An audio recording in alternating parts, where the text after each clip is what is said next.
Welcome to another edition of Closer to Venus. I'm Johnny Burke. Today's guest is Robert Ginsberg, the founder of Forever Family Foundation, author of The Medium Explosion, host of the Signs of Life radio show. He's also featured in the Netflix Docuseries Surviving Death.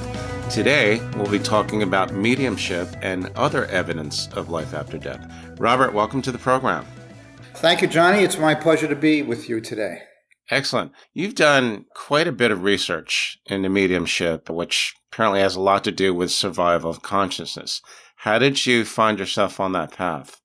If you go back 20 years, the topic that we're discussing today was totally foreign to me. If you mentioned it, I probably said you were full of crap, that this stuff couldn't possibly exist. In my view, we were our brains, and when our brains would know more, we would know more. So using my left brain logical thinking, I didn't see any way that we could survive a physical death.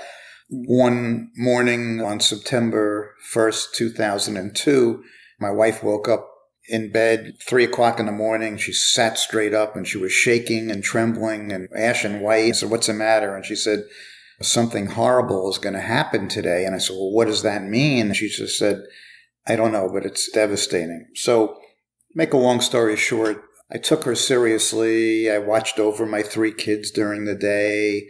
I let my guard down at night. I let it fade from my awareness, and my son and daughter were in a car crash, and my daughter didn't survive. My son had very serious injuries, and that led me on the path eventually when it became clear that my son was going to survive his injuries.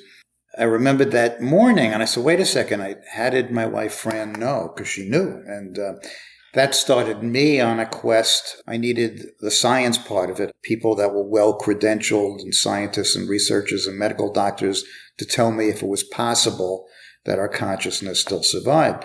So that's the path that I took. One of the scientists that I had started a relationship with studied mediumship, and my wife dragged me to a medium, which I went to reluctantly, and the medium told me 3 extremely specific pieces of information that she could not have looked up or found out, or nobody would know. I was struggling because I didn't believe in it on one hand, but how could she know? So that started me on a search. I read literally hundreds of books on mediumship going back to the mid-1800s and the different types of mediumship. And one thing led to another. You referenced the certification program. Since 2005, our foundation, Forever Family Foundation, that we started in 2003, that's what we've been doing. We evaluate the information that a medium can provide under controlled conditions, eliminating fraud.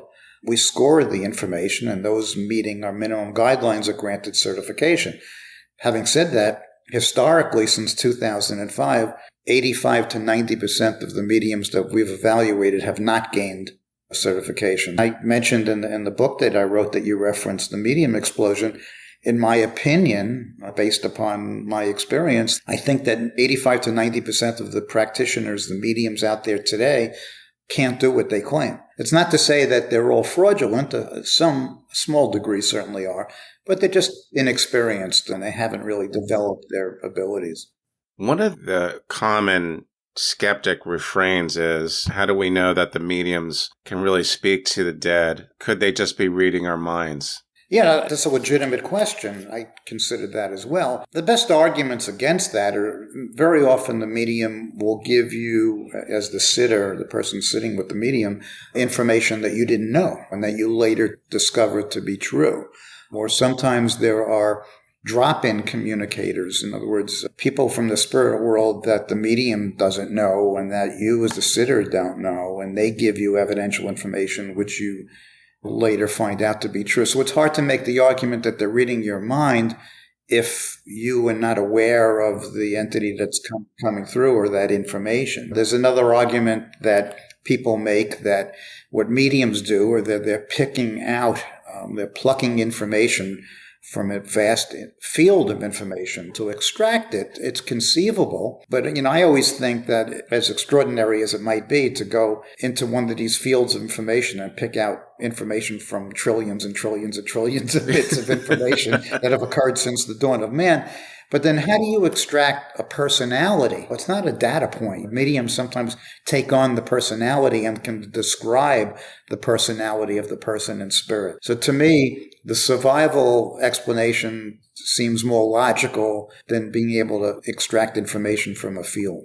And since you brought that up, when I hear and read about reincarnation cases, as there's been thousands, starting with Dr. Ian Stevenson, when I read about how a 4-year-old kid in Australia has memories of Princess Diana, is it possible that he's tapping into the Akash or super sight, whatever you want to call it? I think that's interesting that you can make the same presumption about mediumship and past lives and reincarnation. There's a very interesting parallel there. Yeah, and I've questioned that myself when it comes to reincarnation, whether or not they're truly remembering a past life or just, it's some sort of a psi occurrence. But again, as you mentioned, with the work of Stevenson over 4 decades and 5,000 cases, and then the work by Jim Tucker, the researcher becomes a detective, and they take all the information that the child remembers, and they pull medical reports and autopsy reports and real estate records and so forth, and they go and they're able to validate that information.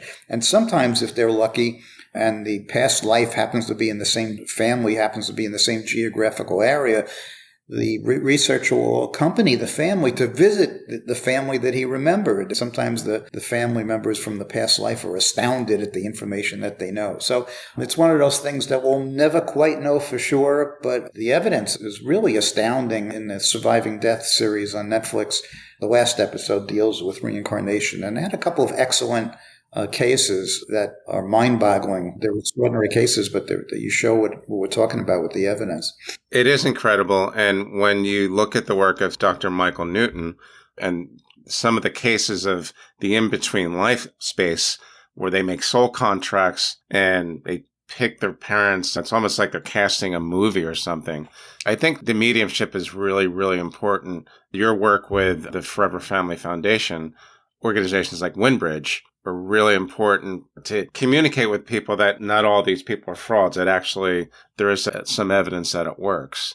Interesting enough, there are many mediums that we've certified that Windbridge has also certified. So that shows that kind of the system works.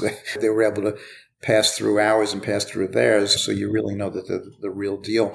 I think the other value of mediumship is the transformative effects that it can have on somebody's grief.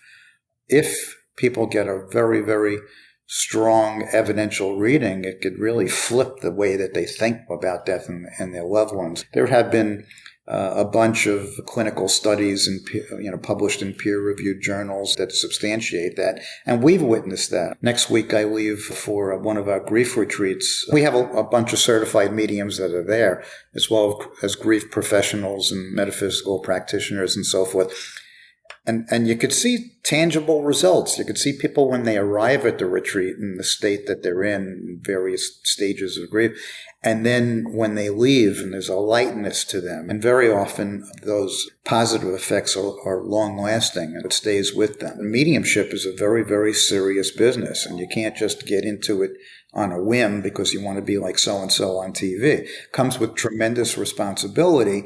I'm always aware of the fact that, let's say you're in grief and you're not really sure whether you want to buy into life after death, and you go to see a medium, and the medium does not connect on anything, or gives you all wrong information, or it's obvious that they're guessing.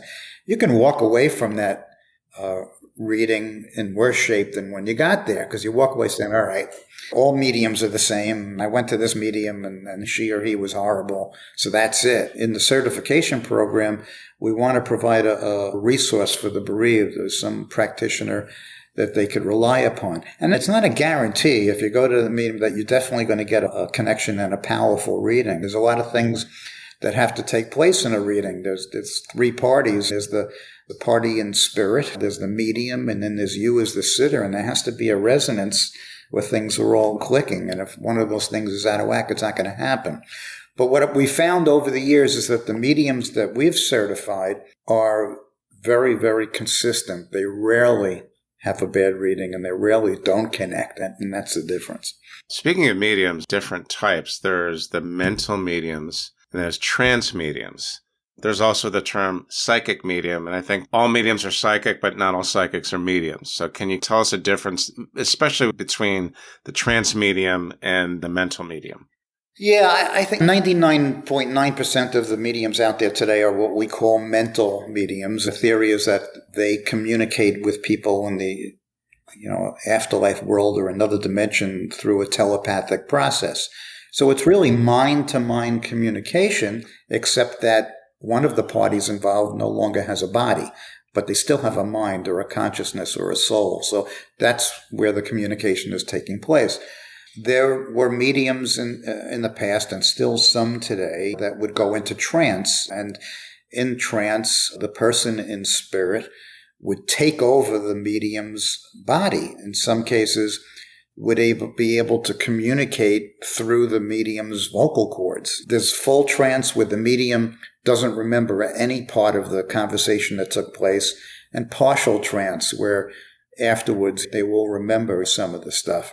In physical mediumship, that was, researched and very prevalent in the mid to late 1800s and the Victorian area, the early 1900s. Don't forget, in those times, there was no internet and there were no forms of entertainment. When people used to gather in seances, as something to do, and people were fascinated, and there was a lot of frauds, but there were a lot of incredible things. Physical mediumship, they call it that because there's physical phenomena that take place.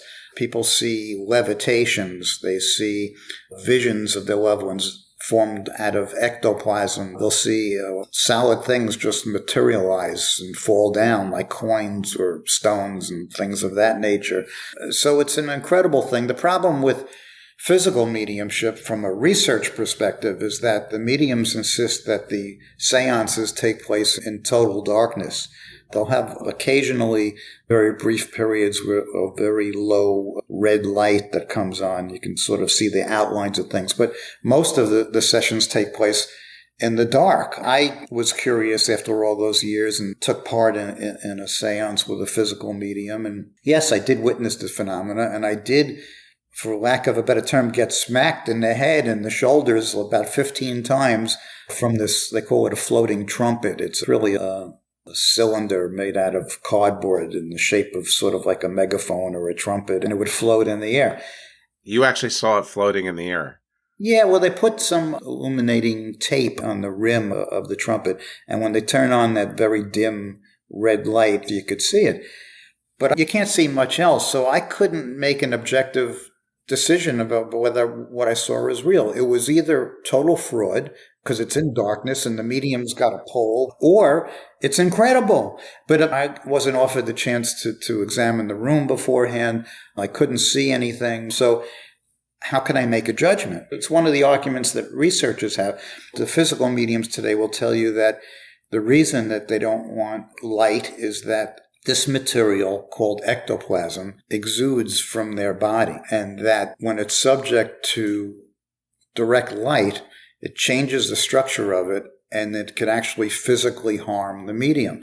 I'll accept that explanation, except that from my research and readings, there were some incredible physical mediums over 100 years ago that did all these seances in daylight. So you wonder why they weren't affected. So it's a big question mark, but it's another area of mediumship. So those are pretty much the three: mental, trance, and physical mediumship.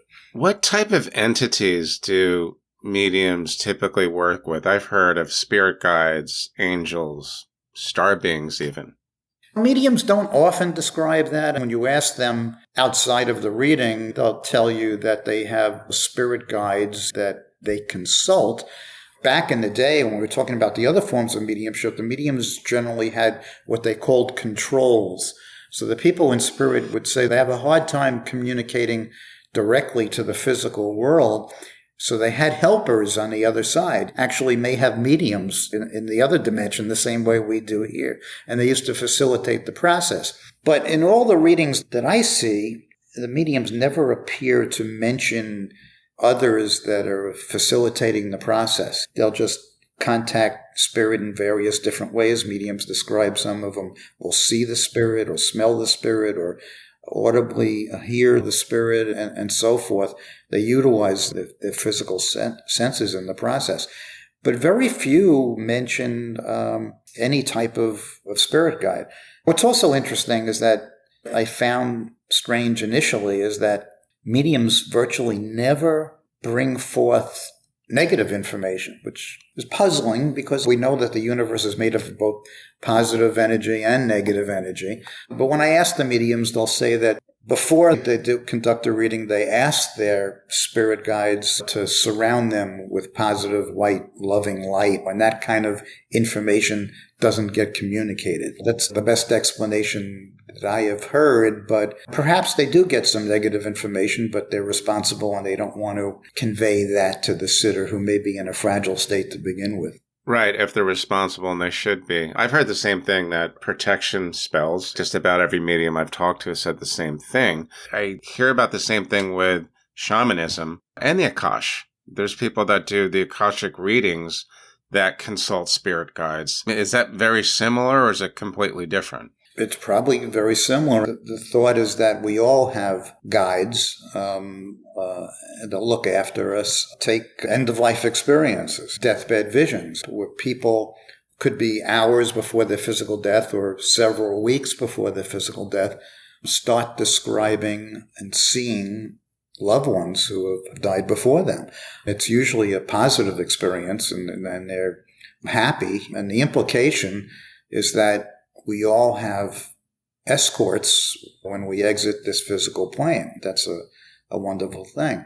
My opinion is that every one of us has help when our time comes and we cross over. We may be physically or mentally incapacitated, so we can't communicate that to our loved ones. That doesn't mean that they don't take place. I've been with family members, and most recently with my wife who passed last year. Near the end, she was reaching out and talking to deceased aunt who was very instrumental in bringing her up, and she was glad to see her. And I've same thing with my mom and so forth. So it happens all the time. I don't know if you've interviewed people that were hospice administrators, but they know about these things. It's a diagnostic tool. They can tell when somebody's getting ready to physically die because they start seeing their loved ones. It's so common. That happened with my mom. When she was in hospice, she started talking to my grandfather. It's a very cool thing that people start to learn that it's not just a figment of their imagination, because there's almost as many cases of bedside experiences as near-death experiences,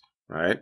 Yeah, it doesn't get much mention or discussion or research as, let's say, near-death experiences, but it may be the most compelling evidence that we have, and nobody likes to talk about it. They're afraid of being judged or labeled or ridiculed or thought to be not normal. What we try to do in the foundation is we try to get people to just talk about experiences that you've had to your family or maybe to your friends or, colleagues or whatever, and let them make their own decision, but at least take it out of the closet and make it more open. That's the only way that we're going to change worldview about these things. I would agree with that completely. Let's talk about the book for a minute. The Medium Explosion. There's quite a few examples of evidential mediumship in the book, and I think that's probably as important as anything. Can you give us a recap of just a couple of those? The reason I wrote the book and the reason I called it Medium Explosion is that, in my view, it's like a pandemic of mediumship. You have the medium on every corner. We have TV shows with mediums. Everybody wants to be like them. We all have intuitive ability to certain degrees. Somebody might have an intuitive experience and they mention it to somebody and say, oh, you should be a medium. And there are no governing bodies when it comes to the practice of mediumship. Mediums are certainly not grief counselors, but yet they're dealing with bereaved people. They're dealing with people that are hurting in grief. That's why there's a responsibility there. Anybody that deals with the public and health, they have governing bodies, they have licensing bodies, they have ethical standards, they have proficiency, continuing ed, and so forth. And I could just say, well, I'm a medium, hang out a shingles, start charging a lot of money, and so forth. So I wanted people to be aware that even though 85 to 90% can't do what they claim, the 10 to 15% that can are incredible and do a tremendous service. So I tried to identify techniques that fraudulent mediums use to give the appearance that they're connected. I also felt important to include some accounts from some of the mediums that you're referring to.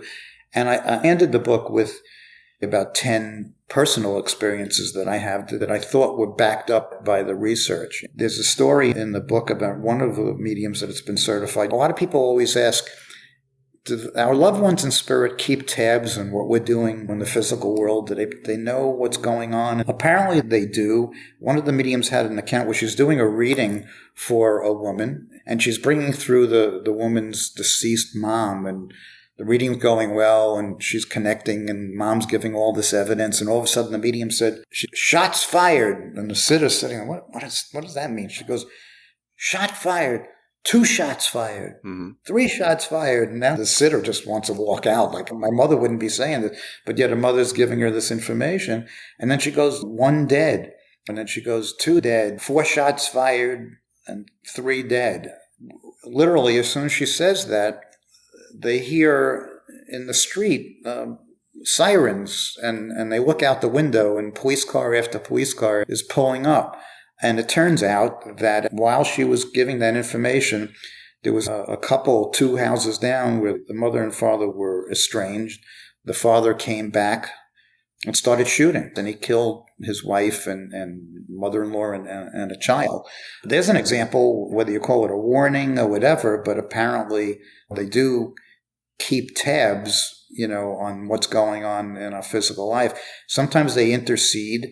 Sometimes it's just a warning. Sometimes I talk to my wife out loud, and I just have conversations with her. So I'm at the kitchen sink and I'm washing the dishes, and we've had a house remodeled, and I said out loud to my wife in spirit, I said, "I don't care what you say. This kitchen is poorly designed. Every time I, wash the dishes, the water goes all over the counter." The next morning, there's a friend of ours who also happens to be a medium certified by the foundation, and she sends me an email. She says, "Bob, I was doing my morning meditation, and all of a sudden, a friend, my wife, popped into the meditation and said, 'You got to talk to Bob today,' and specifically mentioned the kitchen sink."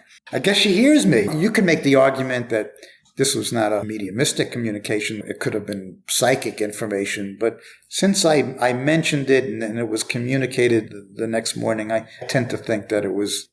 It's really hard for someone to just chance into that kind of information. And your book, The Medium Explosion, has several accounts like that, which are pretty amazing, where you reach the point where you think, I don't think this is made up. I don't think it's fiction. Now that we've covered the evidential mediumship, one question I have about the medium explosion, as you mentioned before, it seems like a pandemic of mediums. They're everywhere. Why do you suppose that is? Is it related to what one guest described recently as an empath Big Bang?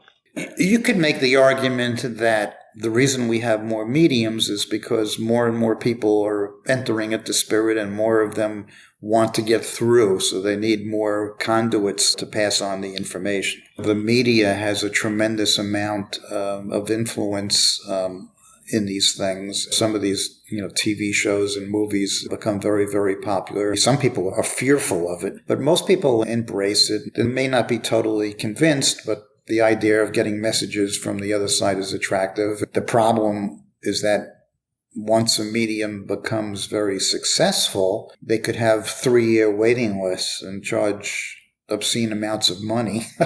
I think that mediums always have to be aware of the desperate state that the sitters are in, when they'll pay anything and go anywhere for the chance. You can't really take advantage of that situation. Some people will say mediums, they're spiritual people and they really shouldn't be charging for the work. I would disagree. Mediums are just like us. They have homes, they have families, they have bills to pay, they have to pay. So they have to charge for their services. In a different world, they probably would like to be in a situation where they didn't have to.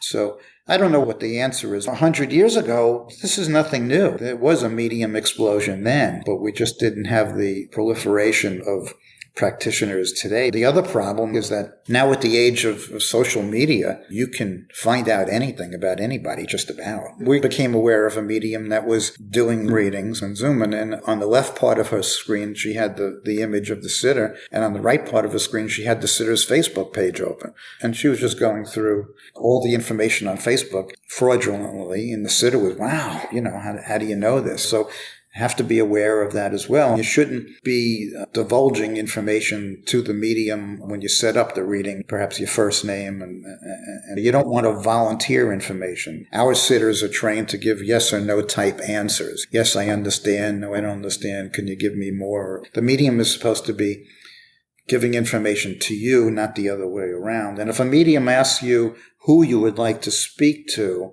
that's a no-no in my opinion. It's their job to bring through spirit.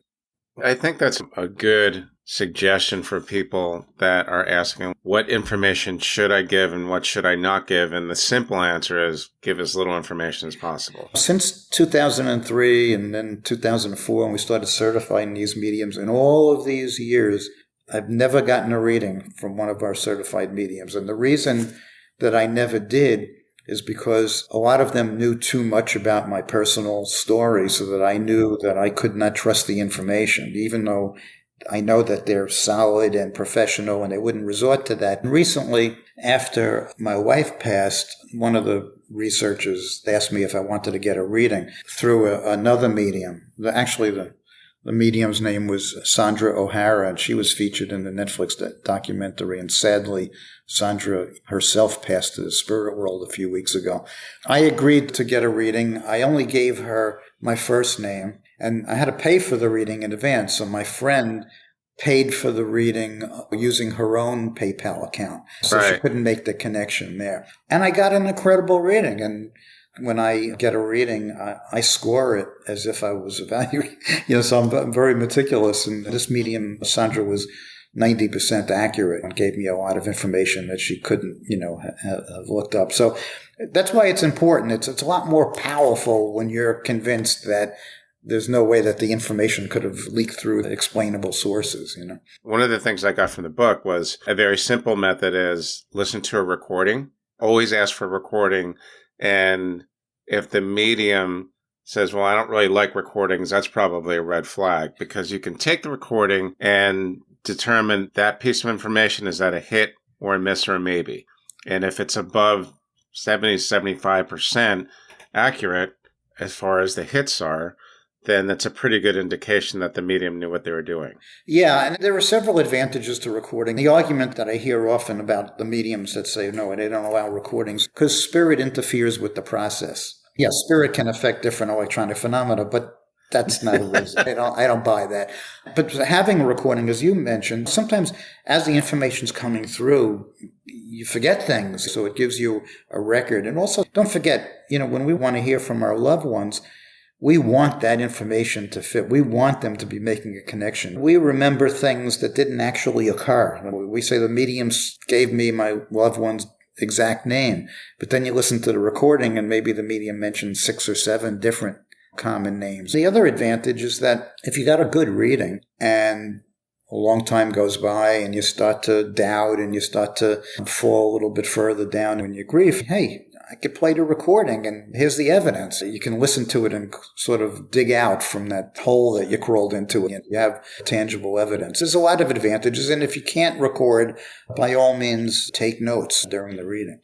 Right. It's got to be one of the two. I remember talking to someone about past life regression, and she always would suggest you should record the session. I'm going to record the session for you because there are instances where people think nothing really happened, and then the therapist plays the recording, and that person, the sitter in this case, can actually hear their voice change and think, I did experience something. Whereas if they didn't have the recording, they might not even remember it. Yeah, I just think it's interesting that it's definitely suggested for not only mediumship readings, but also for past life regression. That's probably a discussion for another day, but equally important. Another question, then, this comes up in the book as well. Why do mediums seldom give a description of the afterlife? Yeah, that always puzzled me. A lot of people ask that. After all, if they're sort of visiting the afterlife, they should be able to tell you what the afterlife is like. If you pass over into spirit, the most important thing that you're going to want to get through is evidence that you still survive. And that can only take place through things that the sitter will identify. Names, the way we passed, personalities, specific facts, and so forth. It's difficult. Just think about it. how does the person in spirit even get through the person's name? You could say, if she wants to communicate George, the person in the spirit realm could try to project an image of George Washington into the medium and hope that the medium will pick up on that. But what if it's an obscure name? So the process has to be difficult when you factor in trying to give these elaborate descriptions of what the afterlife realm is in. It's not going to happen. It did happen in many cases, specifically in the 1900s and 1800s with the trance mediums, where spirit was able to talk about all these things because the voice was just being projected. And they gave these elaborate descriptions, and books were written about exactly what goes on in the afterlife. There's also such a thing as automatic writing, where the mediums would pick up a pen and hold it over a pad of paper, and independently their arms would just start moving, and the person in spirit would dictate volumes of notes that didn't come from the mind of the medium. Very often it contained information that the medium couldn't possibly have known. That's where we have descriptions, and books have been written about the various afterlife realms. But in hundreds and hundreds of readings, descriptions of the afterlife never come through from the mental mediums. The book that you wrote is important, and I really agree 1,000% that there should be some kind of regulatory body, especially if there's an instance of fraud. And you're not the only person that's told me this, that these certification programs, if only 10 to 15% actually get certified, that means there's an entire body of people out there that some are frauds, but some are just not well enough developed. They shouldn't be practicing. Yeah, and you brought it up briefly at the beginning of the show, what the people call psychic mediums. Sometimes people are very good at bringing through psychic information. So when we're evaluating a medium, and the medium is not talking about anybody in spirit, but the medium says, "Hey, Bob, did you just paint your bedroom blue?" And let's say I did. I would say, "Wow, that's extraordinary in itself," but it doesn't prove an afterlife. It has nothing to do with people in spirit. It's mind to mind from two living entities picking out information when giving it to me. In order for a piece of information to be scored, first you have to identify the person by evidence that you're communicating with. Then if you said, "Hey, your mom's telling me she likes that you just painted your bedroom blue," then I can accept that as a strong piece of information because you've identified the source. I would disagree that all mediums are accomplished evidential psychics, because I've been in situations where I was working with a researcher who was measuring brain waves of mediums to see what was going on when they were involved in spirit communication. But I suggested as a control, we should also measure the brain waves while they were engaged in psychic exercises, and not connected to see if there was a difference. And when we used Zener cards, which were developed by J.B. Rhine back in the 40s, just geometric shapes on cards, and the medium would guess, or the psychic would guess, what card's coming up next. It was an informal study and nothing specifically that was published or cited, but my observation was that some of these mediums were all certified by the foundation, and I knew they were world-class mediums, were scored average or below average when they were engaged in a psychic exercise. I don't think that you can make the jump saying that just because they're a great evidential medium, that they're also a great and evidential psychic. So that's one thing you definitely cleared up for a lot of us, because I've been told slightly different. When someone goes to see a psychic, they might not have mediumistic abilities. They might be able to do the mind-to-mind thing, but that doesn't mean that they can communicate with the dead. Right. You could be a wonderful superstar, a psychic, but it seems to be a different subset of skill, if you want to call it a skill, to be able to communicate with a discarnate entity. Great stuff, Robert. Thanks for joining us today. How can our listeners find out more about you and the Forever Family Foundation? foreverfamilyfoundation.org. Membership is free. The book is called The Medium Explosion. And if somebody wants to contact me, my email is robert@foreverfamilyfoundation.org. You've been listening to Closer to Venus. I'm Johnny Burke. If you enjoyed today's episode, please consider subscribing. You can also leave us a review on iTunes as well. For more information, please go to www.closertovenus.com. Thanks again for tuning in, and we'll see you next time.